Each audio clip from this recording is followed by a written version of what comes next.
ಸವಾಲಾಗಿದ್ದ ಪರಿಶಿಷ್ಟ ಜಾತಿ ಒಳ ಮೀಸಲಾತಿ ಜಾರಿ ಕೊನೆಗೂ ಸಕ್ಸಸ್ ಆಗಿದೆ.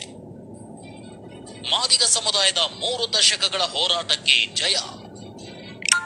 ಒಳ ಮೀಸಲಾತಿ ಹಂಚಿಕೆಗೆ ವಿಶೇಷ ಸಚಿವ ಸಂಪುಟ ಸಭೆ ಅಸ್ತು.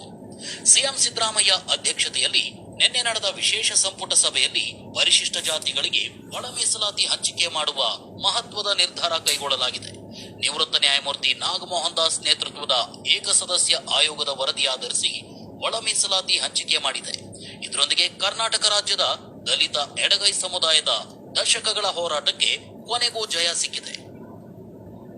ಪರಿಶಿಷ್ಟ ಜಾತಿಗಳನ್ನ 3 ಗುಂಪುಗಳಾಗಿ ವರ್ಗೀಕರಿಸಿ ಒಳ ಮೀಸಲಾತಿ. ಸದ್ಯ ಎಸ್ಸಿ ಪಟ್ಟಿಯಲ್ಲಿ 101 ಜಾತಿಗಳಿದ್ದು ಒಟ್ಟು 17% ಮೀಸಲಾತಿ ಇತ್ತು.